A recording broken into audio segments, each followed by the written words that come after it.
here we are again at Nice Interactions 2019, and I'm very kindly joined by John O'Hara. John, how are you doing? Patrick, very well, thank you. It's been a great day so far. It has been a great day here, really nice venue. Is everything exceeding your expectations so far? Everything is. The venue's been fantastic, but the total number of people here has been tremendous. The biggest interactions event we've ever run in London, and it just seems to be getting bigger and bigger every year, and there's just more and more interest from partners, from customers, from everyone. It's great. And we should say this is a customer-focused event, and the keynote theatre this morning for your keynote and the other keynotes was absolutely rammed. You know, you've got hundreds of customers here from all over the globe.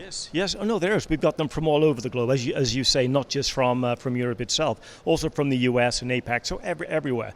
What's been interesting for me is that although everyone was interested in hearing the visions, where we're going as a company, there have been certain notable elements where we've had breakouts, where I've been frankly maybe a little more surprised by how enthusiastic people are about robotic automation, about speech analytics, and also about the move to the cloud, because all of these companies right now want to have a cloud strategy as they take their contact centers into the cloud. No, I was sat in a really interesting. It's funny you mentioned robotic automation. I sat in that seminar earlier and was really interesting going on. In terms of the overall messaging though, what's the thing that you want to get across to your customers most at Interactions 2019? You mean around robotics or generally speaking? No, in general, what's the general messaging? Oh, the general messaging really is that I think organizations need to elevate their discussions they're having with their customers. That's what it's all about. And you do that by basically making sure you have a number of strategies and tactics in place. So the way in which you connect with your customers through multiple different channels, whether that's speech or social media or text or email or chat or anything else, and how you bring all that together so that you can get one view of the customer and the agents can be empowered to see what your customers really want. And then you need analytics to be able to look at trends and to be able to really look and see how you can get insight into what your customers are doing. And the whole automation message really plays very nicely with the digital transformation strategies that companies have about how they can take mundane processes and they can automate them. This isn't about removing headcount, it's just removing all of those mundane, time-consuming activities that agents and other people do that can now be done by a bot that much quicker. And I suppose all of those individual focus areas that you've got and you've been highlighting in some of the seminars today, they all merge together quite well, don't they, in terms of your overall messaging? And I think that the slogan today is personal interactions elevated, isn't it? And it all ties into that messaging, doesn't it? It does. It is all about personal connections and elevating that. And what we're now seeing also with new technologies that we are building and that we're acquiring to give even greater ability to have those personalized conversations. So for example, when we acquired last year Mattersight is a technology that allows persona-based routing. What that means is that if I were to call into a contact center agent, the system would automatically recognize my persona type. Let's say I'm a grumpy old so-and-so, I don't know. I think I am as well, actually. You know what it's like. But what the system would do would be to automatically route me to an agent who is best equipped to handle my persona type. So I think that's a step forward in contact center technologies. Yeah, absolutely, and there's research you've done in various of the other areas. Do you think that the contact center, and obviously it's the area that you specialise in, do you think that's the real sort of bastion for technological innovation? Because we seem to see so much of the innovation in contact center, and then that proliferates out into other areas of communication technology. Well, yes, I think many organizations, when we start a conversation with the large enterprises right now, they talk about strategic transformation and they talk about digital transformation. And as you know, one part of digital transformation, it is just one part, is all about customer experience and enhancing that customer experience. And that invariably leads to contact center. But we don't just play in the contact center, you know, we also play in back office as well. So we can automate and we can enhance back office capabilities as well in many of the enterprises we deal with. But the discussion always begins with contact center and customer experience for us. And you have those strategic partners in other areas. You were talking about Fuse this morning, and it's about being able to unify those different areas, isn't it, to really provide the really underpinning transformation for customers? Well, it is. Our strategy in Europe is all about partnering, rather than a direct approach. Maybe slightly different to our approach in the US, but in EMEA it's very much partnering. And by partnering, there are certain specialist unified comms partners that we need to work with. There are system integrators such as Deloitte, which is one of our sponsors today, and a wide, very number of our trusted, value-added resellers and partners that have been with us for 20 years and more, who have grown with us as our portfolio has grown and now become have a much more holistic approach to customer experience when talking to our customers. I've sat in on a number of very interesting seminars this morning, really busy day. You were on the keynote stage earlier on, and there were a few concepts you were going over that were sort of new to me, but I know aren't new from a nice perspective. So I was wondering if you could take me through those. Sure. I guess the first thing is a term we coined a few years ago.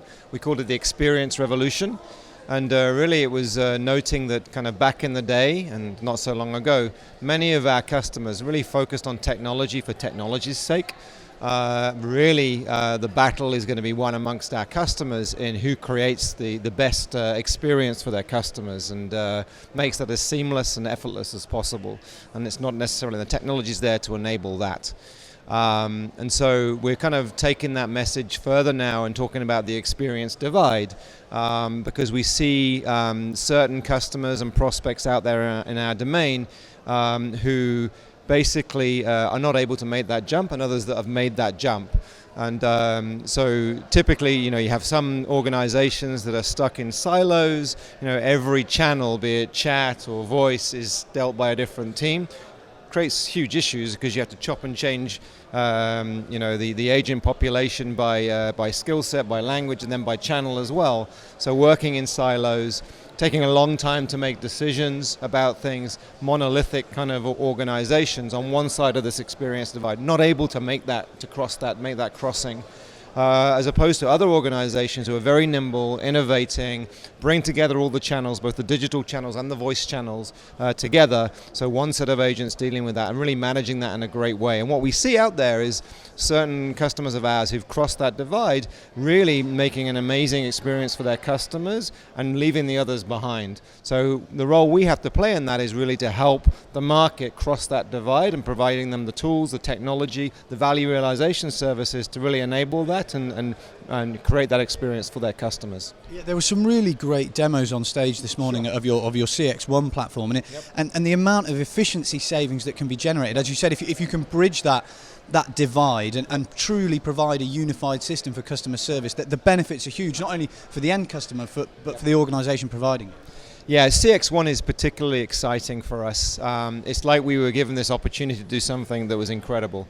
If you think about the contact center space over the years, there's obviously been the ACD, the routing, then there's been the WFO applications, workforce management, quality management, performance management, analytics, that really evolved over the years at different times as the space kind of got more sophisticated. And because they developed at different times, there was no unified approach to those applications. Everyone had its own kind of user admin, its own reporting, its own way of managing data. With CX1, we're able a few years ago now to go back to the drawing board and say, right, this all exists now, so we can go out and create it from scratch. So we can be able to do some really exciting things. So we created a real platform, which is real software code, that has that common functionality that all of those different WFO applications and the ACD all use. It's great for us because we can develop faster. It's like an iceberg, all this stuff under the surface that allows us to build on that much better. But good for our customers as well because you get the same look and feel. It works all the same way, whether you're doing scheduling or whether you're doing quality management, it's all the same. And also allows us to break down the walls of those applications that kind of did their own things and look across those in terms of the persona, the people that are using it. If you're an agent, what's your experience across all those different applications rather than going deep with an application? So CX1 has been so exciting to be able to basically reinvent the WFO space purely integrated with ACD. And it's as you've seen, it's really taken off for us and we're killing the market with it. Well, there's a couple of things I wanted to pick you up on there. Yep. Firstly, you talk about the speed of development and some of the use of emerging technologies you're talking about on stage, the use of artificial intelligence. I was in a really interesting seminar about the benefits of automation. Yep. The platform, as you said, a unified platform, does allow you to really deliver the benefits of those emerging technologies to customers much more quickly than would have been possible with platforms previously. Absolutely, and that's the idea. And you heard us speak about that on the main stage as well, that speed to market and be able to get there quickly is absolutely key, and it's a way to cross that experience divide. You touched on it just then, and when we're leveraging machine learning and artificial intelligence to really expedite some of this stuff. So, in our automation space, you probably heard about Automation Finder, which is our software that can run in a customer's environment and actually find those processes in that environment that are the most ripe for automation. By looking at how many times a process occurs, how long that process is, and then any kind of things within that process that are easy to automate, like copy paste or toggling between that repetitive data entry fast. Exactly, and then to serve that up to an organization and say, look, here are your top 100 processes. Here are the top 5 in terms of what you should automate and the best value, the best return you're going to get from that. That kind of thing that turns around at how quickly an organization can react and automate and get the value. Because we see it automatically in their environment where we can actually do that work fastest. Many examples like that. Another area that ties into and that you were talking about on stage is that real personalization factor. And I know that's something that you guys are thinking about a lot in terms of customer profiles. Yeah, so we strongly believe that intelligent routing, especially in the contact center domain, is absolutely key and a real differentiator, again, for the experience divide. Now, there's many kinds of routing intelligently, and we're not talking about routing by skill, as you do traditionally, or language, or anything basic like that. So one approach we have, and we acquired this technology through the acquisition of a company called Mattersight last year, is predictive behavioral routing, or routing as we say in the UK. Yeah, routing in every which, but I thought that was really interesting. Yeah, and what that does, it's very smart technology.